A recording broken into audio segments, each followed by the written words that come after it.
जय हिंद। आज का हमारा सवाल है 31 जनवरी मॉर्निंग शिफ्ट से। इस सवाल में पूछा गया है कि एक लिफ्ट है जो 500 किलो की है, जो एक कांस्टेंट स्पीड से जा रही है 2 मीटर पर सेकंड से, और बीच में सपोर्टिंग केबल टूट जाती है या कोई कमी आ जाती है उनमें, जिसकी वजह से वो डिसेंड करती है एक constant acceleration 2 metre per second से। नॉर्मली अगर ये स्लिप ना होती या फिर केबल्स नहीं ब्रेक करती, कुछ भी नहीं होता, तो ये एक्सेलरेशन ड्यू टू ग्रेविटी से नीचे गिरती। बट यहाँ पे एक स्पेसिफिक एक्सेलरेशन दे रखी है आपको 2 मीटर पर सेकंड स्क्वायर। अब यहाँ से बोला है एंड में जब ये लास्ट के 6 मीटर गिरेगी तो उस वक्त पर आपको कितनी इसकी काइनेटिक एनर्जी होगी at the end of 6 metre, वो बताना है।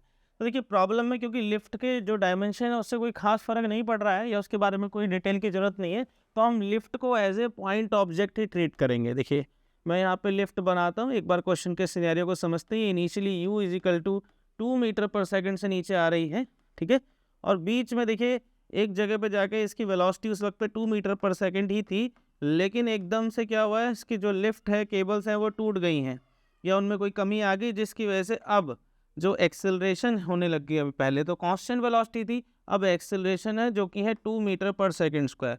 अब देखिए यहाँ पे ये पता कैसे चला कि इसके बाद के ही 6 मीटर हमें बोले गए हैं, वो इसलिए क्योंकि कोई और इन्फॉर्मेशन हमारे पास नहीं है।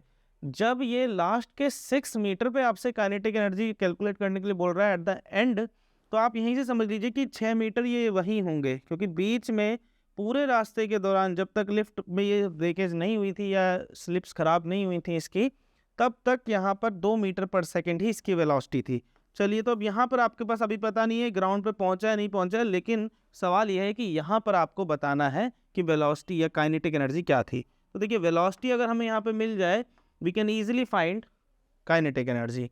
तो यहाँ पर आप क्वेश्चन को बस इस सिनेरियो को अगर आप सॉल्व करेंगे तो आपका सॉल्यूशन आ जाएगा। अगर आप देखें हमारे पास u है, v है, u है और डिस्प्लेसमेंट है एंड एक्सीलरेशन है। यूजिंग काइनेमेटिक्स का ये वाला formula v square is equal to U square plus 2a, क्योंकि वर्टिकल मोशन है तो मैं y से रिप्रेजेंट करूँगा यहाँ पर। तो v आपको निकालना है v स्क्वायर, u स्क्वायर की जगह 2 का स्क्वायर लिखेंगे, प्लस 2, एक्सेलरेशन भी 2 है एंड डिस्प्लेसमेंट इज 6, तो v square is equal to 4 plus 4 into 6, तो v square is equal to आ जाएगा 24 इंटू 4 यानी 28। अब मैं वी स्क्वायर की रिप्रेजेंटेशन में से छोड़ रहा हूँ बिकॉज आपसे काइनेटिक एनर्जी पूछी गई है and for kinetic energy calculation हमें वी स्क्वायर की ही रिक्वायरमेंट होती है। तो यहाँ पे kinetic energy at the 6 metre separation, तो हम यहाँ पे लिखेंगे kinetic energy is equal to half M V square. तो देखिए हाफ आप ऐसे लिखिए, mass is 500 kg and V square is equal to 28। देखिए मास मैंने लिखा, वी स्क्वायर आपके पास 28 था, मल्टीप्लाई करेंगे यहाँ पे, ऐसे डिवाइड करेंगे, बेसिकली 250 आ जाएगा। अब हमारे को मल्टीप्लाई करनी है बेसिकली काइनेटिक एनर्जी के लिए 250 इंटू 28। तो देखिए 25 इंटू जो 28 है ना, उसका मतलब होता है आपका 70 नहीं 700। 25 इंटू 28 करेंगे तो 700 आएगा और एक जीरो एक्स्ट्रा तो 7000 आ जाएगा। तो काइनेटिक एनर्जी 7000 होगी, बट आंसर की रिक्वायरमेंट है किलो जूल्स में, तो हम जानते हैं ये 7 किलो जूल्स हो जाएगा। ठीक है, तो आप देख रहे हैं बेसिक क्वेश्चन काइनेमेटिक्स से रिलेटेड ही है, लेकिन यहाँ पर इसे वर्क एनर्जी का इसलिए बोला जाएगा बिकॉज काइनेटिक एनर्जी कैलकुलेशन करनी है आपने। चलिए अब हम अपने अगले सवाल में चलते हैं। देखिए नेक्स्ट क्वेश्चन है हमारे पास, ये एक काफ़ी इंपॉर्टेंट क्वेश्चन है। अब मैं इसको पहले ही बता दूं आपको कि ये एनसीईआरटी की एक्सरसाइज का भी है, यानी एनसीईआरटी आप नई पुरानी दोनों एनसीईआरटी में देख सकते हैं। ये अक्सर नई में होगा शायद एनसीईआरटी का 5.11 या 10। तो बहुत इंपॉर्टेंट लॉजिक है इसमें और है बड़ा सिंपल, बट आ जाता है एग्जाम में।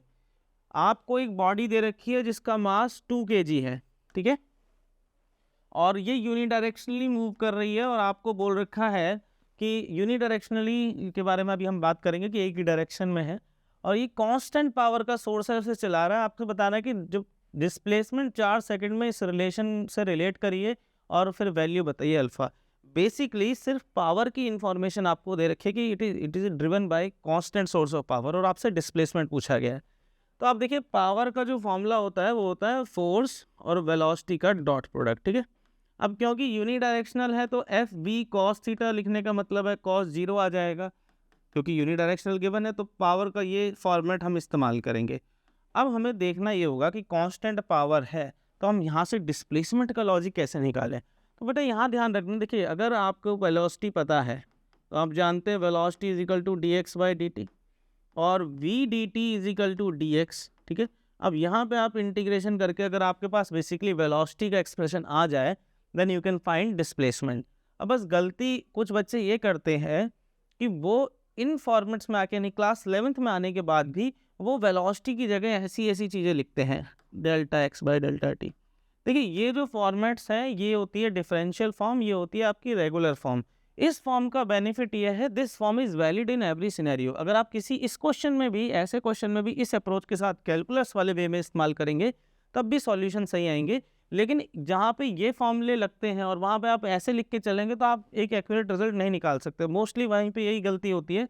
आप ध्यान रखें, आप 11th क्लास में हैं या आप जेई की प्रिपरेशन कर रहे हैं तो ऑलवेज जो भी आप बेसिक फॉर्मूला इस्तेमाल करेंगे try to use them in differential forms, यानी कैलकुलस वाले तरीके से ही फॉर्मूलों को लिखें, ठीक है। होपफुली आप ऐसा ही अप्लाई करेंगे। अब यहाँ पर पावर का फॉर्मूला फोर्स इंटू वेलोसिटी है, तो हम देखिए हमें वेलोसिटी का एक्सप्रेशन बनाना है। पावर कांस्टेंट है, फोर्स को m इंटू ए लिख सकते हैं और इंटू वी लिख सकते हैं। मैं यहीं पे चेंज कर रहा हूँ, एक्सेलरेशन को डी बाई डी टी भी लिख सकते हैं। अब मैं सारी टर्म को इधर लेके जाऊँगा, p बाई एम हो गया, इधर v डी वी हो गया, ठीक है, और p m नीचे आ गया, डी टी इधर चला गया। अब मैं इंटीग्रेट करूँगा दोनों तरफ, तो मैं यहाँ पे इंटीग्रेशन करता हूँ दोनों तरफ, तो देखिए क्या मिलेगा मुझे इंटीग्रेट करके, ये हो जाएगा p बाई एम, तो क्योंकि कांस्टेंट है dt का इंटीग्रेशन होके बनेगा t is equal to V D V का बन जाएगा v स्क्वायर बाय 2, ठीक है। अब यहाँ से अगर आप देखें ध्यान से तो ये तो हमने फॉर्म यूज़ करी है, हमारे पास आ गया v square is equal to 2pm और यहाँ पे t। अब नेक्स्ट लाइन में आ जाए v is equal to root over 2pm by T. हमने v का एक्सप्रेशन बना लिया। Now this is the time to use this format. आपको ये पता होना चाहिए। आप इसमें एक और मैं आपको बताता हूँ, अगर कभी एक्सेलरेशन के बारे में पूछा जाए तो इस तरीके से आप रिप्रोड्यूस कर सकते हैं, a D T is equal to D V, ठीक है। अगर आप एक्सेलरेशन है तो आप वेलोसिटी का क्या रिलेशन है वो आराम से बता सकते हैं। अब यहाँ पर हमारे पास वेलोसिटी का एक्सप्रेशन आ गया। ध्यान रखिए 2pm पावर का मतलब यहाँ पे सिर्फ क्या है कि वो टर्म कांस्टेंट है। अगर मैं इसे dx बाई डी टी लिखता हूँ और फिर यही एक्सप्रेशन रिपीट करता हूँ, और देखो मैं दोबारा dt को हटा के ना डायरेक्ट यहीं ले जा रहा हूँ, dx is equal to root over 2p by M, और t को मैं थोड़ा सेपरेट करके लिख रहा हूँ हाफ, और वो वाला dt जो मिटाया था वो यहाँ आ जाएगा। अब मेरे को इंटीग्रेशन करना है, जैसे देखिए मैं यहाँ कर रहा था ना, ताकि dx बन जाए x और मैं अपने जो क्वेश्चन में पूछा है ना कि डिस्प्लेसमेंट के बारे में वो निकल जाए। तो देखिए इधर तो x हो जाएगा, x इज इक्वल टू बेटा 2p बाई एम भी कांस्टेंट है। अब बचा इंटीग्रेशन t की पावर हाफ dt का, तो हम जानते हैं इंटीग्रेशन t की पावर n dt क्या होता है, t की पावर n प्लस 1 और n प्लस 1। तो यहाँ पे t की पावर हाफ है, हाफ प्लस 1 मतलब 3/2 और डिवाइडेड बाय यहाँ पे 3 और 2। अब x इज इक्वल टू यहाँ पे मैं 1/3 और जो m है ना मास वो कितना है 2 kg। तो मैं अगर इस m से ये 2 काट दूँ कोई प्रॉब्लम नहीं होगी। तो मेरे पास यहाँ पे बचा रूट में p और मैंने 1/3 आगे लिख दिया था, यहाँ पे इंटू 2 है और यहाँ पे t की पावर 3/2, ठीक है। अब देखिए यहाँ बोल रखा है डिस्प्लेसमेंट इन 4 सेकेंड, तो at t is equal to 4, पहले मैं 4 सेकेंड डालता हूँ यहाँ पे, तो x is equal to 1/3 root p into 2, और देखिए यहाँ पे मैं 4 डालूंगा तो 4 की पावर 3/2 का मतलब क्या है, अभी हमने क्या पढ़ा था कि हाफ, ये जो 3/2 आपने लिखा था कैसे लिखा था, हाफ प्लस 1। तो जब भी मैं 4 की पावर 3/2 लिखूंगा तो इसका मतलब हो जाएगा 4 की पावर एक बार 1 और एक बार 4 की पावर हाफ। तो 4 की पावर 1 तो 4 होता है और 4 की पावर हाफ यानी 4 का स्क्वायर रूट, तो वो बन जाएगा 2 यानी बेसिकली 8। तो मैं इस एक्सप्रेशन में जब t इजिकल टू 2 की वैल्यू डालूंगा तो मैं इंटू 8 कर सकता हूँ। अब देखिए ये हो जाएगा 2 8 या 16, तो ये हो गया x is equal to 1/3 into 16 into root p।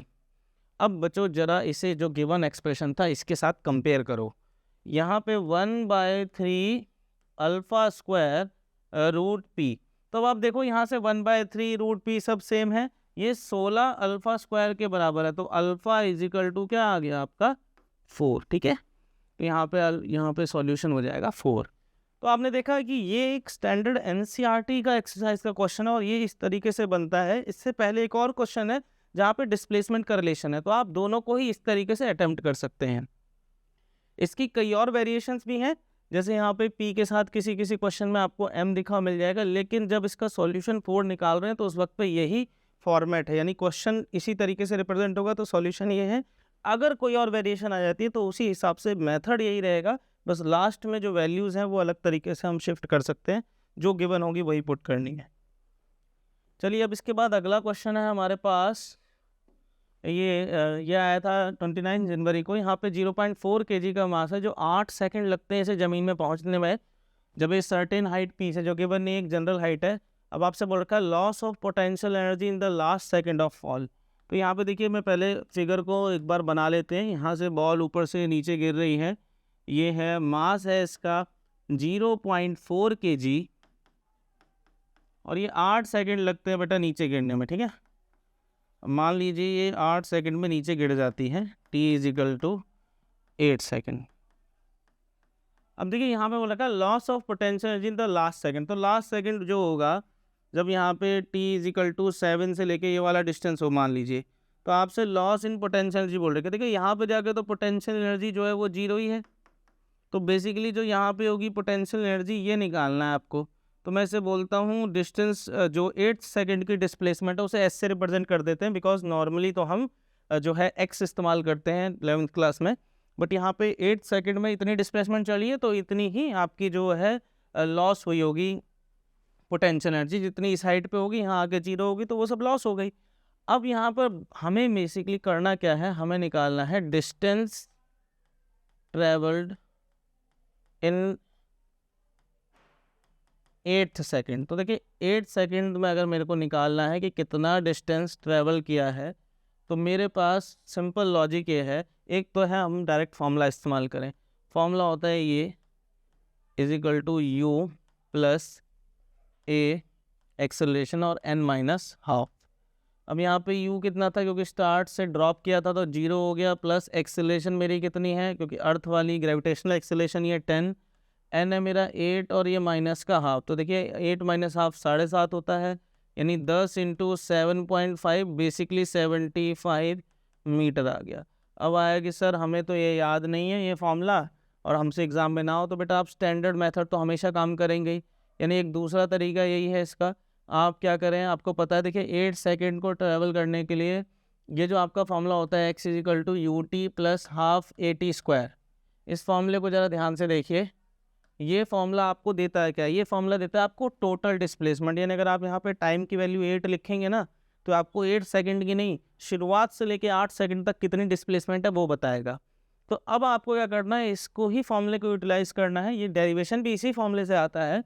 अगर आप x8 में देखिए 8 सेकंड कहाँ से चला होगा, 7वें से लेके जो 8 की टाइम की सेकंड की वैल्यू थी, 7 to 8 वाले डिस्टेंस को बोला जाएगा distance travelled in the 8th second. तो अगर आप x8 - x7 कर देंगे तो आपको पूरे टर्म को नहीं करना, बिकॉज देखिए इनिशियल वेलोसिटी 0 है तो यहाँ पे ये टर्म तो 0 रहेगी, plus acceleration due to gravity 10 है तो 10 / 2 यानी 5t²। बेसिकली आप क्या करिए, अगर आप 5t² करेंगे और उसमें भी देखो आप यहाँ पे t8 का स्क्वायर और यहाँ पे t7 का स्क्वायर, दोनों देखो कहने का मतलब है 5t² है तो यहाँ पे 8 का स्क्वायर कर दो और यहाँ पे कर दो 5 × 7 का स्क्वायर, ठीक है। अब आपके ऊपर देखो 5 कॉमन ले लो, 8 का स्क्वायर 64 होता है, 7 का होता है आपका 7 × 7 = 49, तो ये हो गया 5 × 50 से हो गया 15, तो देखो ये अगेन कितना आया 75 मीटर। तो ये आपके ऊपर है, डायरेक्ट कैसे भी करें। मेन था आपको पता चल गया कि इस पूरे सेपरेशन में 75 मीटर ही चला होगा। अब आपने बताना है loss of potential energy. Loss of potential energy निकालने के लिए सीधा आप mgh कैलकुलेट कर दीजिए। मास आपके पास 0.4 है, एक्सेलरेशन ड्यू टू ग्रेविटी 10 है, हाइट आपके पास नहीं, मास आपके पास हाँ 0.4 g है और हाइट आपने निकाली 75। तो देखिए ये आपका 0.4 का ये वाला पॉइंट ये 10 से कट गया, 75 × 4 तो 75 × 2 होता है 150, तो 150 को 2 बार करेंगे तो बेसिकली आपका आ गया 300, तो ये आ गया 300 जूल्स, ठीक है। तो यहाँ पे आप सॉल्यूशन में जो लिखा है आप यहाँ पे 300 जूल्स आपका हो जाएगा, ठीक है। तो देखिए इस क्वेश्चन में दे रखा है आपको कि एक ऑब्जेक्ट है m मास है उसका, इनिशियली वो रेस्ट पे है और स्मूथ हॉरिजॉन्टल प्लेन पे वो मूव कर रही है। आप एक फोर्स अप्लाई कर रहे हैं, देखिए यहाँ पे F = 2 न्यूटन, और जो आपका एंगल है ना ये थीटा, ये कांस्टेंट नहीं है, इसमें ये लॉजिक है, ये थीटा वेरी करता है ऐसे, यानी के कांस्टेंट है यहाँ पे, जैसे जैसे आप आगे चल रहे हैं डिस्प्लेसमेंट बढ़ रहे हैं तो थीटा भी बढ़ रहा है, ये वेरिएशन यही दिखा रही है। आपसे बोला गया है कि मान लीजिए x डिस्टेंस कवर करता है इनिशियल पोजीशन पे, तो expression of the kinetic energy बताइए, और वो एक्सप्रेशन ये कुछ इससे रिलेट करना है आपको, ई ऐसा गिवन है और इसमें से n की वैल्यू निकालनी है। वही स्टैंडर्ड फॉर्मेट कि आपको जो फॉर्मूले हैं उसके रिजल्ट को कोई एंड में किसी वैल्यू से रिलेट कर दिया और उसमें से कोई एक नंबर पूछ लिया, बताइए। तो देखिए करना लास्टली क्या है, काइनेटिक एनर्जी ना, तो यहाँ पे सॉल्यूशन लिखेंगे, सॉल्यूशन में हम लिखेंगे, देखिए वर्क डन जो होता है वो चेंज इन काइनेटिक एनर्जी होता है, वर्क एनर्जी थ्योरम ही है ये। अब यहाँ पर आप देखिए काइनेटिक एनर्जी में चेंज का मतलब है के फाइनल माइनस के इनिशियल। अब इनिशियली क्योंकि ये रेस्ट पे था तो के इनिशियल तो बेटा मिलनी ही नहीं है, तो के फाइनल, यानी अगर आप वर्क निकालेंगे ना तो आप ऑटोमेटिकली काइनेटिक एनर्जी का एक्सप्रेशन भी निकाल लेंगे। अब वर्क निकालने के लिए हमने पढ़ा फॉर्मूला, वर्क = क्या होता है, वेरिएबल फोर्स हो तो F.dx, ठीक है। आप कहेंगे सर वेरिएबल नहीं कांस्टेंट है, लेकिन देखिए बेटा वेरिएशन भले ही फोर्स का मैग्नीट्यूड उतना रह रहा है, लेकिन फोर्स की जो एप्लीकेबिलिटी है ना ऑब्जेक्ट पे, वो इस एंगल के हिसाब से बदल रही है, यानी ये एंगल बदल रहा है और एंगल डिस्प्लेसमेंट के हिसाब से तो फोर्स का जो कंपोनेंट रहेगा वो भी बदलेगा। तो उस लॉजिक से हम ये फॉर्मूला इस्तेमाल करेंगे F.dx, ठीक है। अब हमें यहाँ करना क्या है, जब हम इस रिलेशन को जब ऐसे खोलेंगे F.dx cos थीटा, अब हमें थीटा की जो वेरिएशन है, जैसे थीटा = kx है ना, तो यहाँ पे वर्क = यहाँ पे मैंने लिखा f, देखो फोर्स की जगह पे तो आप 2 लिख सकते हो, लेकिन जो चेंज आएगा वो ये देखो थीटा = अगर आपको दिखे तो मैं यहाँ लिख देता हूँ, देखो चलो यहीं हम करने की कोशिश करते हैं। देखिए थीटा = यहाँ ये चलिए यहीं करते हैं, थीटा = kx है तो डी थीटा क्या हो जाएगा, k dx, और हमें dx की वैल्यू अगर रिप्लेस करनी होगी यहाँ पे तो dx = क्या हो जाएगा हमारे पास, d थीटा बाय k। तो अब हम करेंगे क्या कि यहाँ पर देखिए F.dx था, ठीक है, मैं इसको भी थोड़ा स्पेसिफिकली ऐसे ही लिख लेता हूँ ताकि हम लोगों को बिल्कुल भी कन्फ्यूजन ना हो। Work done = F.dx cos theta. अब यहाँ पर नेक्स्ट लाइन में वर्क डन = F की जगह पर हम लिखेंगे 2 और dx की जगह पे हम लिखेंगे d थीटा बाय k, और cos थीटा ऐसे ही रहेगा, ठीक है, और इंटीग्रेशन 0 से लेके x तक, ठीक है। अब हम क्या करते हैं, जैसे ये एक्सप्रेशन आ गया तो वर्क डन हमारे पास आ जाएगा 2 और k तो कांस्टेंट है, हमारा इंटीग्रेशन रहेगा cos थीटा d थीटा का, ठीक है। अब यहाँ पर हमारे पास, चलिए हम वैल्यूज़ भी ना डालेगा ना x की, क्योंकि x पे नहीं रहेगा इंटीग्रेशन, बिकॉज हमने वेरिएबल चेंज कर लिया। तो देखो जब हम x की जगह 0 डालेंगे तो थीटा भी 0 हो जाएगा, जब x की जगह x डालेंगे तो थीटा की जगह kx ही आ जाएगा, तो वो वैल्यू पुट करने की ज़रूरत ही नहीं है यहाँ पे, बिकॉज ये थीटा की वेरिएशन में है, यानी आप इनडेफिनाइट इंटीग्रेशन करें यहाँ पर। तो ये 2/k cos थीटा की जगह क्या हो जाएगा आपका, देखिए साइन थीटा का डिफ्रेंशिएशन cos थीटा होता है, cos थीटा का इंटीग्रेशन ये साइन थीटा हो जाएगा। अब सिंपल सा है कि यहाँ पे इन दोनों एक्सप्रेशन को रिलेट करो, 2n की जगह पे देखिए आपको 2 साफ दिख रहा होगा, तो यहाँ पे मैंने बोल दिया n की जो वैल्यू है वो क्या आ जाएगी, ठीक है। तो आपने यहाँ पे इंडेफिनिट इंटीग्रेशन पे ये कर देना है, बिकॉज जैसे आप थीटा डालेंगे तो आप चाहें तो देखिए मैंने कहा ना x की जगह 0 डालिए तो थीटा 0 हो जाएगा, आप x की जगह पर जो है x ही रखेंगे तो थीटा kx हो जाएगा। तो उस तरीके से वैल्यू सब्स्टिट्यूशन भी होगा, लेकिन उससे जो भी बदलाव आएगा वो यहाँ पे आएगा, और आंसर में वो रिप्रेजेंट नहीं कर रखा है, तो आपको उस हिसाब से ऐसे ही इनडेफिनेट इंटीग्रेशन करना है, और 2 इज़ द सॉल्यूशन। चलिए अब आपका लास्ट क्वेश्चन है यहाँ पे एक बॉडी है जिसका मास है 1 kg, जो मूव कर रही है कांस्टेंट एक फोर्स के ऊपर जो टाइम डिपेंडेंट है, यानी फोर्स बदल रही है टाइम के हिसाब से। आपसे बोल रखा पावर बताइए, ठीक है, t = 2 सेकेंड पर। तो देखिए जो पूछा गया है हम उसको ही कंसिडर करके चलेंगे, ठीक है। हम जानते हैं कि पावर का जो फॉर्मूला होता है वो होता है F.v, ठीक है। हमें डॉट प्रोडक्ट करना है, फोर्स गिवन है हमारे पास, हमें वेलोसिटी को भी बनाना है। तो अगर हमारे पास बच्चों फोर्स गिवन है F = ti cap + 3t² j cap, तो मैं यहाँ पे क्या करता हूँ, एफ को मतलब होता है एम ए की जगह पे हम लिख सकते हैं D V by D T, ठीक है। तो यहाँ पे T I cap plus 3t square J cap. अब देखो मैं इस t को भी इधर ले आ सकता हूँ, अभी हमने देखा था आज के क्वेश्चन तो थोड़ा इंटीग्रेशन पे बेस ज़्यादा ही थे। अब एम डी वी हो गया यहाँ पे, इस तरीके से हमने लिख दिया। हम देखो अब हमें डिफ्रेंशिएशन कर इसका इंटीग्रेशन करना है दोनों तरफ, तो हम क्या कर सकते हैं, देखिए m है, डी वी वैक्टर भी लिखता है मैं, कोई फ़र्क नहीं पड़ता, ये एम वी बन जाएगा, ठीक है, वेलोसिटी वेक्टर ही बन जाएगा, चाहे आप ऐसे कर लो, कोई प्रॉब्लम नहीं है उसमें। m कांस्टेंट था, इज इक्वल टू, अब देखो यहाँ पे इंटीग्रेशन करना है, यहाँ ध्यान रखना i और j कैप भी कांस्टेंट यूनिट वेक्टर्स हैं।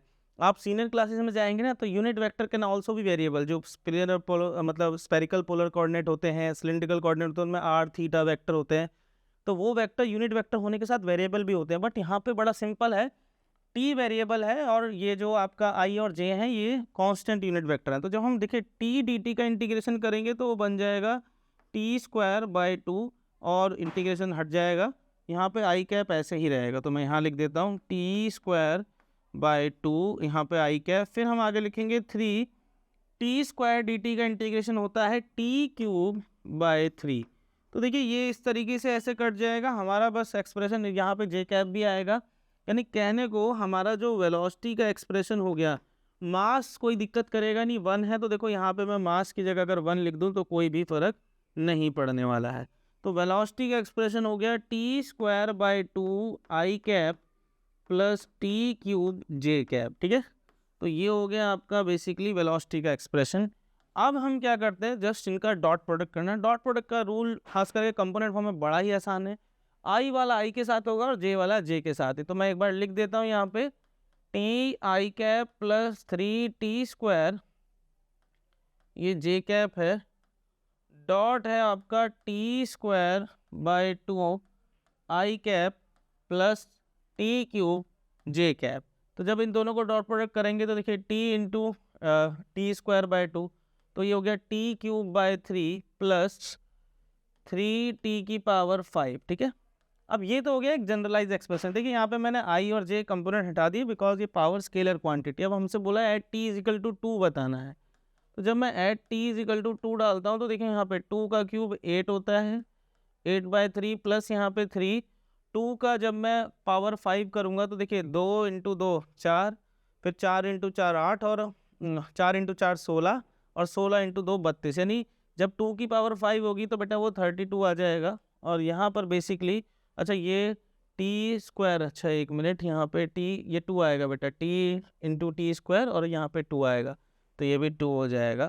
तो यहाँ पे 2 4 जा 8 और ये 4 प्लस ये हो गया आपका 96, 3 2 जा 6 3 या 9, ये आ गया आपका 100, ठीक है। अब 100 यूनिट होगी क्योंकि बिकॉज पावर है तो वाट। तो यहाँ पे आपने देखा कि बेसिक लेवल पे डायरेक्ट फार्मूला बेस्ड क्वेश्चन है, लेकिन हाँ कहीं ना कहीं पे आपको कैलकुलस थोड़ी सी आपकी एक प्रैक्टिस होनी चाहिए। क्वेश्चन में अगर आप कोई भी क्वेश्चन देखें तो उसमें जो स्टैंडर्ड फॉर्मूले थे शुरुआत उन्हीं से करनी थी, लेकिन जब आप करते रहेंगे तभी आप एक फाइनल सॉल्यूशन की तरफ पहुंचेंगे। अगर आपने क्वेश्चन को पढ़ के अटेम्प्ट नहीं किया कि फोर्स तो टाइम पे डिपेंड है, क्योंकि जनरली फोर्स ज़्यादा से ज़्यादा डिस्प्लेसमेंट पे डिपेंड होती है, लेकिन अगर क्वेश्चन में टाइम डिपेंडेंट आ गई तो भी कोई ना कोई कोरिलेशन गिवन था। होपफुली आपको ये क्वेश्चन समझ में आए होंगे और आप इनकी रेगुलर प्रैक्टिस करेंगे। मिलते हैं अपने नेक्स्ट पार्ट में।